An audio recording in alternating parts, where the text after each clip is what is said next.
Hello दोस्तों, आप लोग को जैसे कि पता होगा कि बीपीएससी 69 का पीटी हो चुका है। और आप लोग भी का एग्ज़ाम अच्छा गया होगा, ये मैं उम्मीद करता हूँ। और इस एग्ज़ाम में आप लोगों ने अच्छे अच्छे स्कोर किए होंगे। हालांकि पेपर थोड़ा टफ था और अभी तक कुछ क्वेश्चंस का आंसर क्लियर नहीं हो पाया है। मैंने एक दो क्वेश्चन का वीडियो डाला है, प्रीवियस वीडियो में आप जाकर देख सकते हैं। तो आज हम लोग डिस्कस करेंगे अभी कि बीपीएससी 69 में जैसे 70 दिन बचा है, सिर्फ 70 दिन के अप्रॉक्स बचा है। आप 70 दिन में आप कैसे मेंस को कर सकते हैं, मेंस मतलब क्लियर कर सकते हैं आप एक तरह से। 70 दिन ही हम लोग के लिए बचा है। अब 70 दिन में आपको करना क्या है, आपको मेंस का तैयारी करना है। अगर आप मान लीजिए कट ऑफ का टेंशन आप छोड़ दीजिए, अगर आप 80 प्लस हैं, 80 प्लस आप जो कंट्रोवर्शियल क्वेश्चन है उसको हटा के अगर आपका आ रहा है तो आप मेंस की तैयारी की तरफ जा सकते हैं। अगर आपको मेंस के लिए तैयारी करना है तो मेंस की तैयारी में कंप्लीट रूप से आपको इन सभी चीज़ों पे ध्यान देना पड़ेगा। ठीक है, तो अभी हम लोग डिस्कस करते हैं पहला पेपर है एसे। तो एसे में आप लोग को जो अगर पहले दिए होंगे तो आप लोग को पता होगा कि एसे में 3 सेक्शन है। पहला सेक्शन है जो कि पहला और दूसरा सेक्शन मेनली दोनों फिलोसफिकल एसे ज़्यादा पूछ रही है बीपीएससी। जैसे पहला बार एग्जाम हुआ है तो उसमें फिलोसफिकल एसे जो है, फिलोसफिकल एसे ज़्यादा पूछा गया है। और फिलोसफिकल एसे का प्रिपरेशन कहाँ से करना है ये आप लोग को आप लोग कमेंट कीजिएगा तो आप लोग को बताऊंगा मैं उसका शेयर और उसका मतलब सोर्सेज का लिंक कहाँ कहाँ है और कैसे करना है इसके बारे में आगे हम लोग डिस्कस करेंगे। अभी ओवरऑल हम लोग देख लेते हैं तीनों पेपर में। फिलोसफिकल एसे मतलब पूछा है, अगर फिलोसफिकल एसे पे आप लोग कमांड कर लिए तो कम से कम ऐसे में मान लीजिए जो मार्केट में लोग हैं उनसे 20 नंबर आप लोग का इंक्रीज हो जाएगा, 20 नंबर सबसे ज़्यादा हो जाएगा। तो ये आपको मेंस क्लियर करने में काफ़ी हेल्प करेगा। और दूसरा है ह्यूमन डेवलपमेंट। ऐसे में दूसरा फोकस रहता है ह्यूमन डेवलपमेंट। जैसे था जो अभी हाल में हुआ था उसमें थिंकिंग से कुछ ऐसा कुछ था कि thinking thought is the base of life. दोस्तों ह्यूमन डेवलपमेंट आ गया, एक्चुअली इंडिविजुअल डेवलपमेंट में उसको ले सकते हैं कि एक पर्टिकुलर इंडिविजुअल का डेवलपमेंट कैसे होता है। तो ह्यूमन डेवलपमेंट या इंडिविजुअल डेवलपमेंट दोनों बोल सकते हैं। तो इसके लिए आपको क्या करना है, इसके लिए आपको इथिक्स के जो टर्म होते हैं, जैसे यूपीएससी के मेंस के सिलेबस में आप यूपीएससी का मेंस का सिलेबस डाउनलोड कर लीजिए और उसमें इथिक्स के जो इथिकल टर्म होते हैं जैसे वैल्यूज़ हो गया, प्रोबेबिलिटी हो गया, इंटीग्रिटी हो गया, करप्शन में ये सब जो है, तो उसको आप हर वर्ड बाय वर्ड आप उसका मतलब समझ लीजिए और उसको अच्छे से अंडरस्टैंड कर लीजिए। क्योंकि ये सब जो ऐसे आएंगे उसमें उस सब टर्म का यूज होगा। अगर आपको टर्म पता नहीं है तो फिर आप उसमें उस क्वेश्चन वो ऐसे आपका किसी और डायरेक्शन में चला जाएगा और आपका स्कोर कम हो जाएगा। तो दूसरा टॉपिक था इंडिविजुअल एंड ह्यूमन डेवलपमेंट।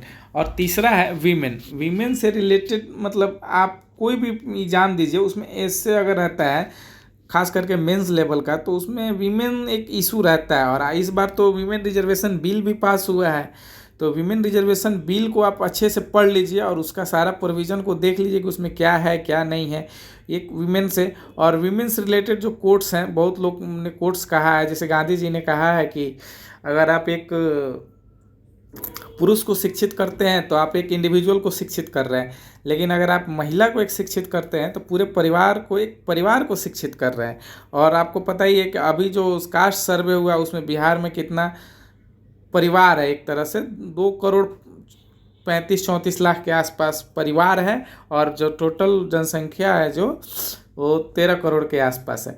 तो वीमेन से ये सब डाटा आप ऐड कर सकते हैं वहाँ पे और गांधी जी का कोट भी डाल सकते हैं वीमेन से। और भी बहुत सारे कोट हैं, बाद में हम इसके बारे में हम लोग चर्चा करेंगे। और पॉवर्टी है, पॉवर्टी पे भी आप देख सकते हैं। एग्रीकल्चर पे भी आप देख सकते हैं ऐसे के लिए। टेक्नोलॉजी है, जैसे आर्टिफिशियल इंटेलिजेंस इस बार पूछा था तो नेक्स्ट टाइम भी इसी के इर्द गिर्द रहेगा। जैसे डिजिटल टेक्नोलॉजी आजकल ज़्यादा चल रहा है। और इकोनॉमी पे तो इकोनॉमी, एग्रीकल्चर ये सब कवर हो जाता है पॉवर्टी में ही। वैल्यूज एंड पब्लिक एडमिनिस्ट्रेशन ये सब इथिकल में हो जाएगा। तो आपका जो ये ऐसे है तो ऐसे में आप ऐसे प्रिपरेशन कीजिएगा पेपर 1। ठीक है, अब पेपर 2 के लिए बात करते हैं। पेपर टू में क्या है कि पेपर 2 में जो सिलेबस है उसमें पहला सेक्शन है हिस्ट्री। हिस्ट्री है पहला सेक्शन, उसके बाद इंटरनेशनल रिलेशन और स्टैटिक्स। मतलब हिस्ट्री से पहले तो 3 क्वेश्चन पूछे जाते थे, 3 3 और 2, लेकिन अब क्वेश्चन में बीच में उसका सब कैटेगराइजेशन हो गया है, तो अब टोटल मिला के 20 क्वेश्चन के आसपास पहुंच जाता है बीपीएससी। 68 के पेपर का हम लोग एनालिसिस करेंगे तो 20 क्वेश्चन के आसपास पहुँच जाएगा। तो इसमें हम लोग को क्या करना है कि अब प्रीवियस ईयर ज़्यादा सॉल्व नहीं करना है, क्योंकि प्रीवियस ईयर सॉल्व करने से अब दिक्कत होगा। प्रीवियस ईयर सॉल्व कीजिएगा और क्वेश्चन नहीं आएगा तो फिर आपको एग्जाम में टेंशन होगा। तो हिस्ट्री के लिए आपको क्या करना है, हिस्ट्री के लिए आपको ज़्यादा कंटेंट पे ध्यान नहीं देना है कि ज़्यादा पूछेगा, हम कम पढ़े हैं ज़्यादा पढ़े हैं। आप ऑलरेडी अगर प्री निकाले हैं तो आपको तो बहुत सारा नॉलेज पहले से ही होगा। तो हिस्ट्री के लिए आपको पहला जो सोर्स हम बताएंगे, पहला 11th का एनसीईआरटी एक आता है, 11th का एनसीईआरटी, 11th एनसीईआरटी एक आता है, 11th एनसीईआरटी। उसमें आर्ट कल्चर का एक बुक है पूरा, आर्ट कल्चर आप लोग वहाँ से पूरा बुक कीजिएगा, थ्रूली बुक, पूरा बुक आप लोग को प्रिपेयर करना पड़ेगा। और वहीं से एग्जाम में क्वेश्चन भी बनेंगे और आपको उसमें सॉल्व, जैसे कि इस बार एक क्वेश्चन पूछ दिया था कि नॉर्थ इंडिया में टेम्पल आर्किटेक्चर, और ये एनसीईआरटी का हेडिंग था, एनसीईआरटी के जो 11th का एनसीईआरटी है उसका हेडिंग था।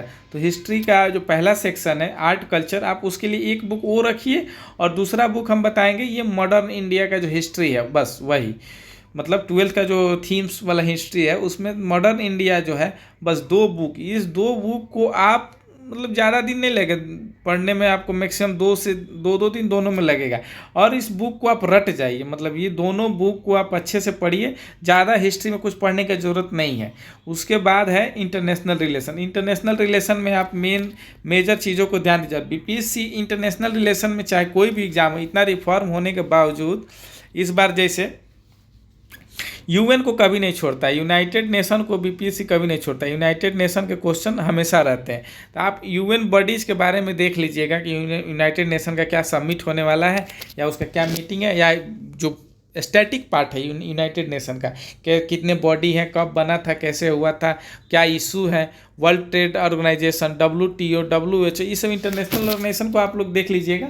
और इंटरनेशनल रिलेशन में ये मत ध्यान दीजिए कि इंडिया का भूटान के साथ क्या रिलेशन है, इंडिया का नेपाल के साथ, ऐसा क्वेश्चन नहीं आएगा। मतलब मेजर क्वेश्चन आएगा। मेजर क्वेश्चन में आपको हो गया कि जैसे इंडिया के नेबरहुड में इंडिया के साथ क्या रिलेशन है, इस पे आएगा। अगर आना भी होगा तो एक इंडिविजुअल कंट्री पे बहुत रेयर चांस है कि क्वेश्चन आए इंटरनेशनल रिलेशन में, तो आप कंट्री वाइज का टेंशन मत लीजिए कि आपको कंट्री वाइज याद करना पड़ेगा। इंटरनेशनल रिलेशन का ये होगा। इसमें और है कि एससीओ सबमिट हुआ था इस बार, एससीओ सबमिट भी हुआ था, ब्रिक्स भी हुआ था साउथ अफ्रीका में, और ये आपका G20। तो एससीओ में क्योंकि ईरान को इंसर्ट किया गया है, G20 में अफ्रीकन यूनियन को डाला गया है, और G20 के जो ऑफिशियल डॉक्यूमेंट है उसको देख लीजिएगा। और एससीओ है, ब्रिक्स है। और एक हम बोलेंगे कि इंटरनेशनल रिलेशन में आप ये कर सकते हैं कि जो इसमें जो टर्म होते हैं ना, इंटरनेशनल रिलेशन के जो टर्म होते हैं, डिप्लोमेसी में जो टर्म यूज किए जाते हैं, आप उसको कर सकते हैं। और इसका सबसे बेस्ट सोर्स है इंटरनेशनल रिलेशन का, आप विजन IAS का मेंस 365 आता है यूपीएससी के लिए। आप वहाँ से इंटरनेशनल रिलेशन के बॉडी को, उस मैगजीन को आप पढ़िएगा तो हो जाएगा। तो 2 बुक हिस्ट्री का चाहिए, 1 बुक विजन का चाहिए, बस, उससे ज़्यादा नहीं। बाकी आप चीज़ों को ऑफिशियल जो न्यूज़ है उस पर ज़्यादा ध्यान दीजिए, क्योंकि डाटा वहाँ से आपको मिलेगा। और डाटा इसमें इंसर्ट करना बहुत ज़रूरी है कि कब कब गठबंधन हुआ था, कब क्या हुआ था, कब किस देश के साथ क्या रिलेशन बना था, कितना दिन से चल रहा है। ये जो ब्रिक्स है, ये G20 है, एससीओ है, इसका फ्यूचर में एप्लीकेशन क्या है। और ये दो बुक इधर है और 1 बुक इधर है। इससे ज़्यादा आप ज़्यादा ध्यान मत दीजिए क्योंकि टाइम कम है। और स्टैटिक्स में मैं ये कहूँगा कि आप डेली एक प्रीवियस ईयर क्वेश्चन जो है सॉल्व करा कीजिए, डेली 1 क्वेश्चन सॉल्व कीजिए। बीपीएससी में जितना हुआ है उससे आपको अंदाज़ा मिल जाएगा। तो ये पेपर 2 का हो गया। अब हम लोग बात करते हैं पेपर 3। पेपर 3 में क्या हुआ था कि पेपर 3 में आपको कैसे करना है। Paper 3 governance, economy, science and tech, main 3 section है, गवर्नेंस, इकोनॉमी और साइंस एंड टेक। तो आपको पॉलिटी नहीं पढ़ना। आप बहुत लोग ये गलती करते हैं कि जो मेंस में पूछा जाता है ना, बीपीएससी हो या यूपीएससी भी इवन, तो वहाँ पॉलिटी नहीं पूछा जाता, वहाँ गवर्नेंस पूछा जाता है कि गवर्नेंस इंडिया में कैसे चल रहा है। तो गवर्नेंस पे आपको ज़्यादा ध्यान देना है, ना कि पॉलिटी पे। ये ना कि आप लक्ष्मीकांत पढ़ने लगे थ्रू बाई थ्रू 2 महीना 1 महीना तो उसी में निकल जाएगा, आपसे नहीं हो पाएगा। फिर गवर्नेंस आपको पढ़ने के लिए क्या करना पड़ेगा, सब बॉडी पे ध्यान देना पड़ेगा। जैसे कि इलेक्शन कमीशन हो गया, इलेक्शन बहुत बड़ा इशू है इस बार, क्योंकि 2024 में इलेक्शन भी है, तो इलेक्शन से क्वेश्चन बन सकता है। इलेक्शन से तो ऐसे बीपीएससी हमेशा बनाता है। अब इलेक्शन से क्वेश्चन किस टाइप के बनते हैं, पहला तो एक इलेक्टोरल इशूज जो होते हैं उस पर बनता है, और इसमें आप आरपीए जो एक्ट है, आरपीए एक्ट 1950 है और एक 51 है, ये दोनों एक्ट के प्रोविजंस को आप अच्छे से पढ़ लीजिए। और इलेक्टोरल इशू जैसे कास्ट जो है मेजर प्ले करता है, कास्ट के बारे में आप अच्छा से पढ़ लीजिए कास्ट, क्योंकि इस बार कास्ट सर्वे हुआ है तो ज़्यादा चांस है कि कास्ट भी क्वेश्चन में रहेगा। एक इलेक्शन से हो गया जो बीपीएससी का कोर फील्ड है। उसके बाद आप जैसे गवर्नेंस पढ़ना है तो एक 3 टायर गवर्नेंस है ना, जैसे टॉप में जो पार्लियामेंट में चलता है सेंट्रल, एक क्वेश्चन आप सेंट्रल से तैयार कर लीजिए, दूसरा क्वेश्चन आप स्टेट से तैयार कर लीजिए, और तीसरा आप पंचायती राज से, और एक चौथा आप सेंटर वर्सेस स्टेट। और इन 4 टॉपिक को आप अच्छे से कर जाइए, सेंटर वर्सेस स्टेट, और एक है आपका जुडिशरी और इलेक्शन कमीशन। बस मेन थीम जो है, क्योंकि अब क्वेश्चन प्रीवियस ईयर रिपीट होने से रहा, पैटर्न बहुत चेंज हो चुका है, अब क्वेश्चन रिपीट नहीं होगा, तो मेन थीम आपको इन सब चीज़ों पे ज़्यादा ध्यान देना है। गवर्नेंस में क्या यूजफुल है क्या नहीं है इस पे ध्यान देना है। तो इसके लिए आप लक्ष्मीकांत नहीं पढ़िएगा, लक्ष्मीकांत पढ़िएगा तो आप गड़बड़ हो जाएगा। आप जो एनसीईआरटी है, जो एक तरह से बोलिए तो पॉलिटी का जो एनसीईआरटी है, एनसीईआरटी में क्या होता है ना, एनसीईआरटी में पूरा गवर्नेंस का डेवलपमेंट दिया हुआ है। क्लास 6 से लेकर, गवर्नेंस के लिए आप क्लास 6 से लेकर आप जा सकते हैं लगभग क्लास 11 तक, 6 से 11 12 तक जो है एनसीईआरटी है। उस सब सारे बुकों को आप अच्छे से पढ़िएगा तो उसमें क्या होगा ना, गवर्नेंस आपका सारा क्लियर हो जाएगा। पॉलिटी पढ़ने, लक्ष्मीकांत पढ़ने की कोई ज़रूरत नहीं है, सिर्फ एनसीईआरटी फोकस रहेगा हमारा। गवर्नेंस में एनसीईआरटी फोकस रहे, क्योंकि उसमें सारे डाटा दिए हुए हैं।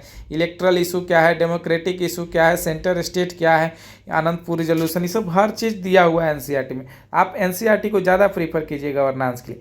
और इकोनॉमी क्या है कि इकोनॉमी में स्टैटिक नहीं पूछता है, तो इकोनॉमी में आप कुछ थीम होते हैं उस पर आप तैयार कर लीजिए। जैसे एग्रीकल्चर हो गया, इंफ्राटेक हो गया, सोशल डेवलपमेंट हो गया, ये सब इकोनॉमी में ही आता है। हेल्थ डेवलपमेंट, हेल्थ इंफ्रास्ट्रक्चर, इसको पार्टिकुलरली बोला जाता है कि सोशल इंफ्रास्ट्रक्चर, तो उसमें हेल्थ को डेवलप करने का, ओल्ड एज हो गया, ये सब इशू पे आप ध्यान दीजिएगा। और इकोनॉमिकल करंट पढ़ना है, मेंस में आपको मैक्सिमम इकोनॉमिक का करंट पढ़ना है। ये नहीं कि आप बैठ गए करंट पढ़ने तो पूरा करंट ही पढ़ रहे हैं, विजन का पूरा मटेरियल पढ़ रहे हैं, नहीं, सिर्फ पॉलिटी, आईआर, इकोनॉमी, बस ये करंट ही पढ़ना है। मेंस का मटेरियल से पढ़िए या मंथली मटेरियल से पढ़िए, विजन आईएएस का जो आता है। और एक है साइंस टेक में भी आप भूल जाइए कि पुराना दौर है जिसमें कि साइंस टेक में पूछा जाएगा कि बस जो न्यूक्लियर प्रोग्राम है इंडिया का और इसरो का क्या है, इसी से पूछा जाएगा। नहीं, अब साइंस जो है बीपीएससी डाइवर्सिफाई कर चुकी है, तो इसमें आपको रिसेंट डेवलपमेंट पे ज़्यादा फोकस करना पड़ेगा। रिसेंट डेवलपमेंट, पुराना वाला क्वेश्चन तो अब रिपीट नहीं होगा, आपको रिसेंट डेवलपमेंट पे ध्यान देना पड़ेगा। Recent development science and tech में क्या हुआ है, जैसे आप लोग को पता ही होगा चंद्रयान 3, इसका क्या इम्प्लीकेशन है सोशल। साइंस को आप सोशल से ज़रूर जोड़िएगा, जब तक नहीं जोड़िएगा तब तक आप इसका प्रिपरेशन नहीं हो पाएगा। साइंस एंड टेक को सोशल के साथ जोड़ना बहुत ज़रूरी है। दोस्तों ये 3 पेपर है, और बाकी ऑप्शनल का तो आप लोग करे ही होंगे।